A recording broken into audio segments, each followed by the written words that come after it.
What it do, what it does, guys. Welcome to my YouTube channel. Today we'll be doing a long-term ownership review of the VW Scirocco R.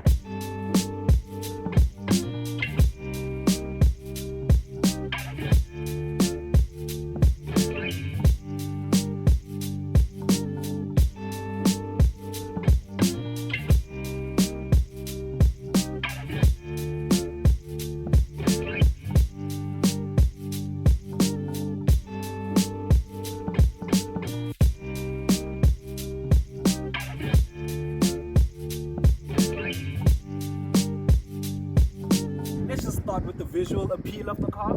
So when looking at the visual styling of the car, you can definitely see that this car hasn't aged a bit at all. This car still looks as fresh as it's always been since 2014. It's got like a nice flat, wide kind of vibe to it.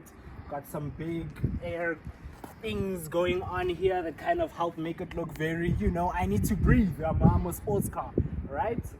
One thing that you'll find interesting in the front, over here, we've got like a proper normal full open air vent. But when you look on this other side here, there's nothing there, pretty fake. That's an interesting thing. But yeah, overall, love the styling of this car. I think it looks super amazing. Let me know what you think about the styling of the car. Cool. Let's go to the side of the car. Looking at a proper side view, side angle of the car, I mean, damn guys, this car, VW, you were in your bag here, right? I mean, starting over here, the fender's already a bit wide out. When you look at the back, you can even see, the hips don't lie, you know what I mean? The hips don't lie. Looking at the wheels, we've got some nice, awesome 19 inches there. Those look amazing, awesome. The only thing I would say though is, the ride height stock in front is maybe not too bad. At the back, I don't know, but we can always sort that out with some springs, Overall, the window styling looks amazing. Teardrop vibes. Obviously, it's a coupe, so we only got two doors, the vibes. Sunroof here, moonroof. I don't know what people call it these days, but it's there and it's panoramic. Cool. So looking at the door as well, you can see we've got the full pillarless door over here, which is nice and sporty as well. I would say the door is pretty heavy, it being a coupe, the door is pretty big and heavy, and yeah, sometimes it is a bit of a mission maneuvering it, but hey man, it's the price you pay for having this kind of a car.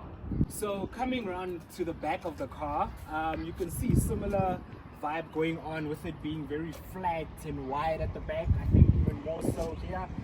Looks pretty nice, pretty cool. You have kind of the arched side here at the back as well with the headlight integrated in. Looks pretty nice and chic. Headlight itself is like not the LED ones, kind of old school, but it does have some interesting patternry and stuff going on.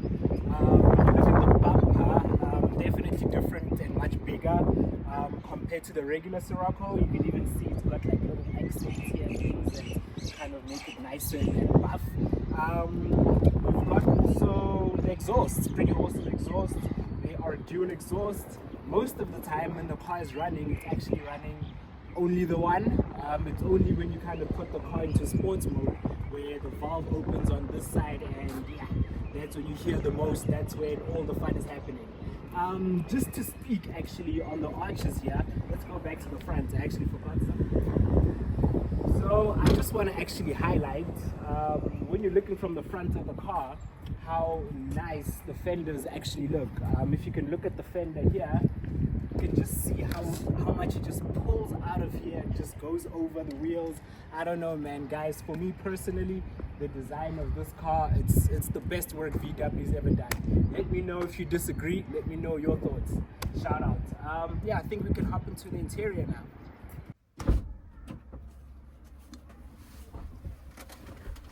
Cool guys, so looking at the interior of the car, personally I think it's a pretty nice interior. It is a bit oldish with the age, especially compared to the newer cars, but personally I think it has stood the test of time, kind of similar to the outside as well. If you're used to like your kind of also modernish Golfs, your Golf 7s, your modernish Polos as well, has a kind of similar layout to this as well. So yeah, pretty familiar with that. And those ones are also pretty good as well interior wise. So yeah, similar thing is carried on here. Looking at the kind of materials that are actually used here, pretty nice soft touch materials all around. Love it a lot. I think compared to the newer cars, they kind of cheaped out a bit just to get the nice fancier designs, but in terms of plushiness, they kind of, yeah, are lacking with the new cars. But yeah, with these older cars, they still kind of have that thing. Even in the door card over here, just majority of the door card is like a non-plastic material, soft touch vibes, and then only the bottom half is where you get kind of the plastic materials. So sound wise in this car, we have a pretty good sound system. We have a Dyne audio system in here. I used to have a subwoofer in my previous car, which was a Renault Kwid, but now in this car I don't even feel like I need that sub because the sound here is just that awesome, that great. So looking at the infotainment system as well, pretty normal, I guess. Doesn't do anything fancy for this day and age. No Apple CarPlay, no navigation, nothing of those sorts. But for the purpose of actually just playing music, I think it does a pretty good job, especially mixed in with this Dyne audio system. It's absolutely perfect. I could obviously upgrade it to the newer ones like the Golf 7 and up or whatever ones, but the problem there is that a lot of the aftermarket ones, the cheaper ones like under 5,000, under 10,000, those ones are only 6-channel for some reason, whereas this is an 8-channel. And to get a proper 8-channel one, you're gonna have to cough up quite a lot of cash or do funny modifications. Honestly, not worth it for me. I think this is perfectly fine. I don't need any of the extra things like that. So looking at the steering wheel, pretty nice steering wheel we have here. I'm a big fan of this generation of the steering wheel. I like the grooves and these big bulges and everything it's got here. Very nice and sporty, very nice to hold when you're driving, especially driving spiritedly. Makes you feel like you've got a nice hold on the car, you know. I've got these black badges that I added on. I've also added on these paddle shifters here, and that also elevates the vibe a bit, kind of makes it look a bit more nicer, a bit more sporty as well. Other mods that I've done in the interior include just the carbon fiber strips here. Also similar vibe, kind of just gives the car a nice sporty feel, makes you know you're not in the normal one, you know. So this car interior is pretty similar to your Golfs and Polos, but there are certain things that distinguish it. They did try to make it look a bit different. You can see like in the air vents there as well, that's pretty cool, pretty different. You see a similar theme happening with the door card there. Pretty nice door card as well. Looks definitely different from what you'd get in your typical Polo and typical Golf. So yeah, they did try to make sure that this car stands out as well in the interior, not just in the exterior. So one of my favorite parts of this car are the seats. Like the seats just look so amazing, so nice, so sporty. Got the big bolstering here, got the big R logo there on the headrest, got like this ribbed kind of design here, pretty nice. Also heated as well in the front, so that's a nice touch as well. When looking at the back, you can see the seats are also kind of sporty bucket style vibes there. They look super amazing. I love like the openness that it has there at the back. A lot of people feel like they lose a lot of visibility in the car because of that. Personally speaking, I've never had not a single issue with visibility. Yeah, looks pretty nice and cool for me. Also, I've never sat in the back for too long, so I don't know how comfortable it is, but yeah, let me actually sit in there now. Let's see what's going on.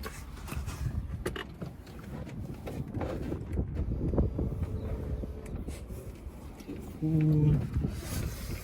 All right. Okay, now we blooming, we out here.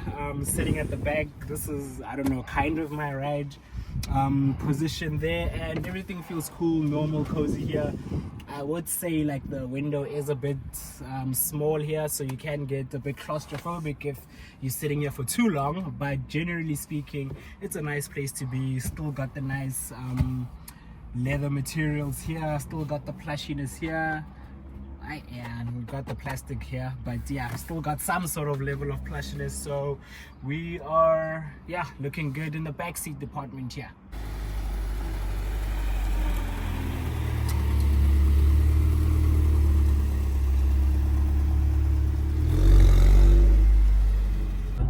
Alright guys, guys, so now we are into the drive part of the car. This is the fun part of the car.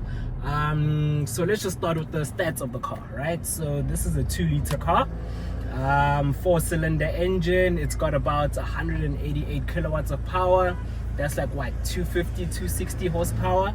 But I do know that in our region, because it's a hot climate, the cars are a bit detuned. So I don't know, maybe if you're lucky and got a European ECU, you have the full 280 horsepower. But yeah, obviously, you know, with those kind of things, you can always tune it if you want. Personally speaking, I feel like the power of this car is more than enough. If you need any more than this, especially for like your first, second sports car, you're an absolute madman. You know, this is a good entry level. Even like after you get, you know, maybe the ST GTI, you know, still kind of good in terms of that. Good enough to keep up with the masses. Not as fast as obviously your M cars or anything like that, but definitely fast enough to keep up.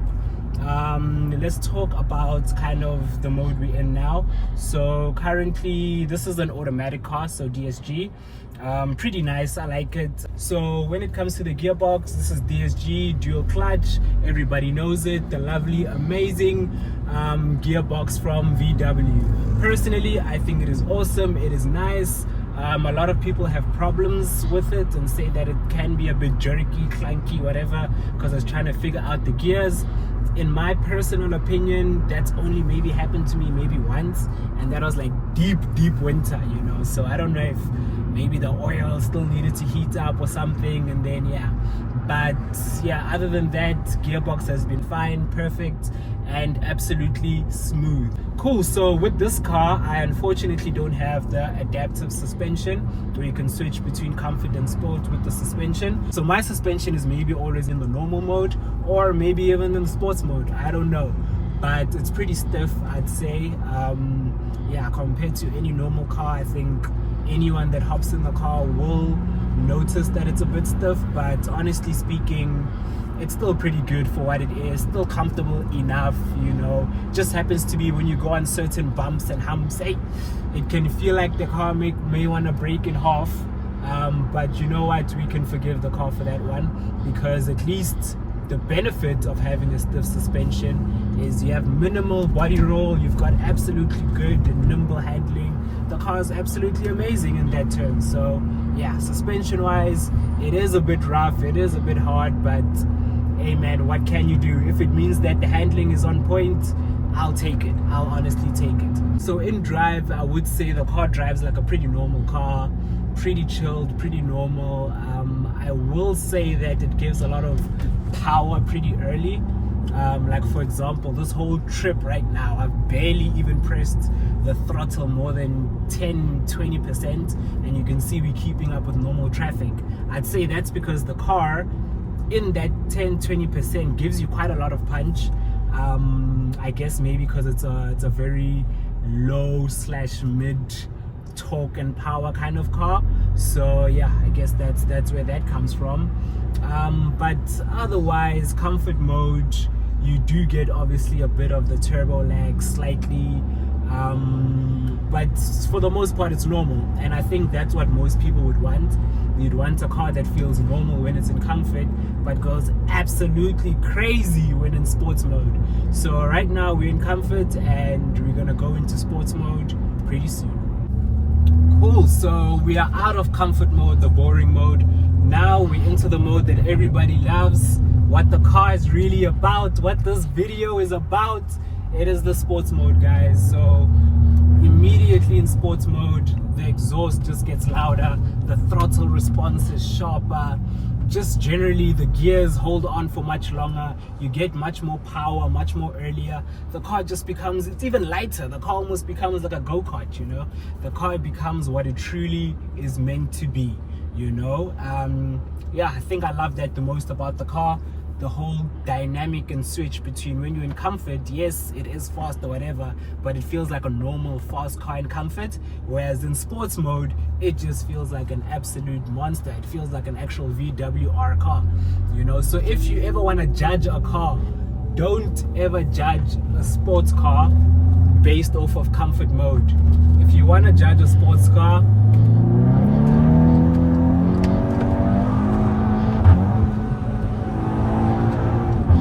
you gotta judge it off the sports mode.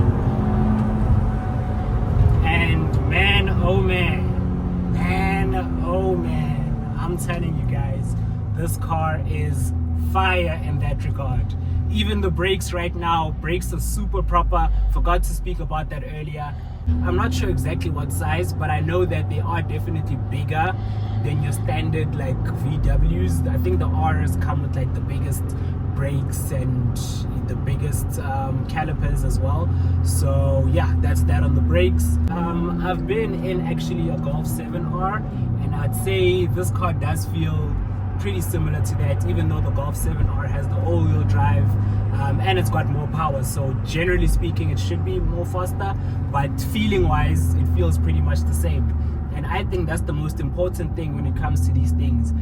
What does the car feel like to drive? I mean, you can have a gigantic ass, big ass car with a lot of power, but it doesn't really feel like it's that fast because it's so huge.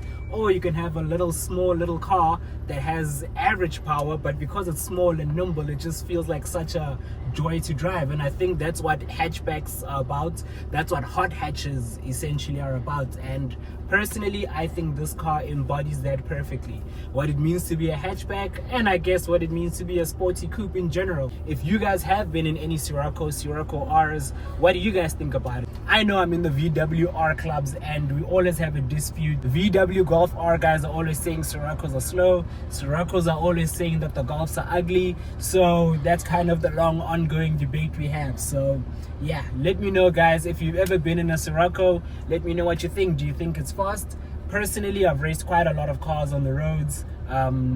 Yeah, maybe I haven't. In Mexico, I've raced a lot of people on the roads, and yeah, there's not really much that can get away from this. I mean, obviously, if we're talking cars that have V8 engines and twin turbos and all that, there's no competition really, but for the most part, you're still able to keep up with the big guys. So that's a very big positive, a very big plus about this car.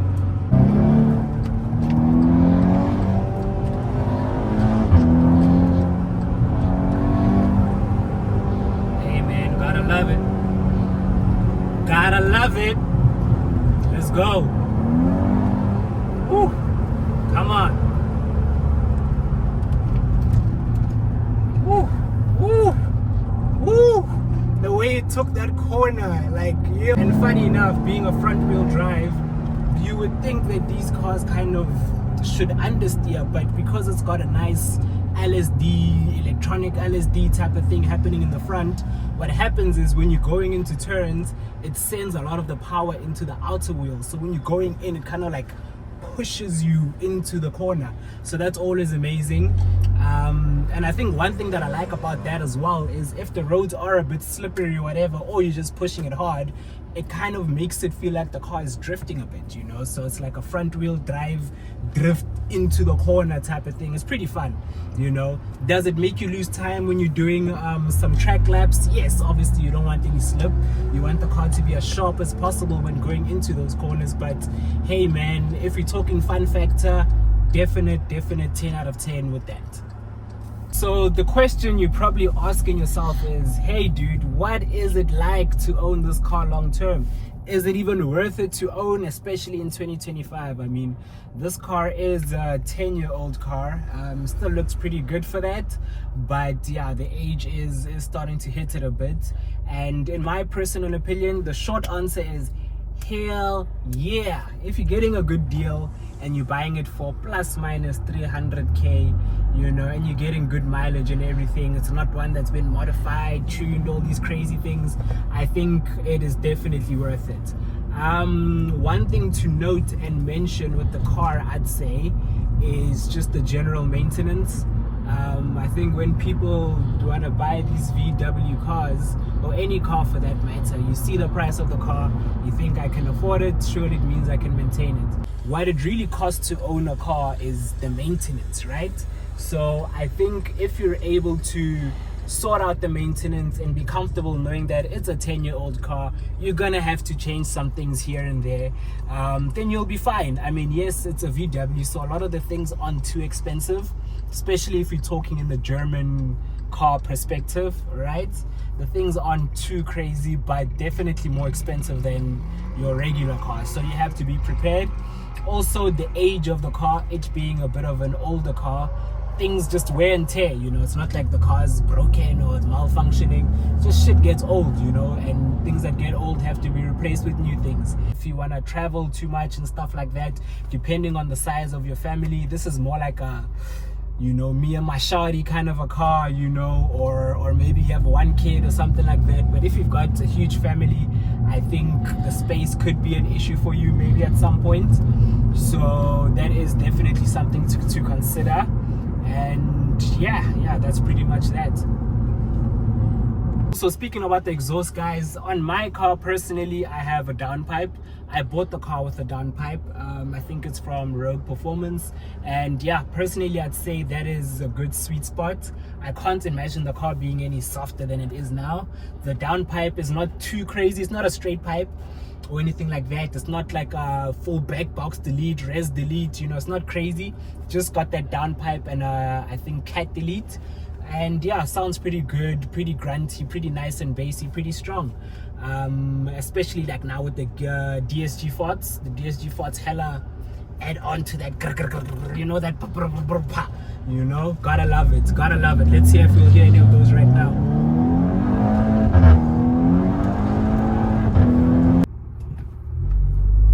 Cool, guys, so getting into the POV section of the vid. Just want to give you guys a good view of what it looks like to drive the car. Yeah, won't be talking too much. We'll just be enjoying the ride. Let's go.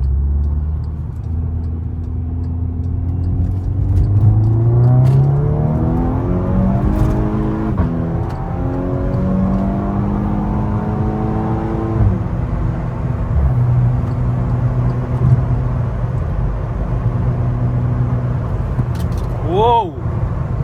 Nearly hit a bird there. What the fuck? That was crazy.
And that is a wrap for the long-term ownership review of the VW Scirocco R.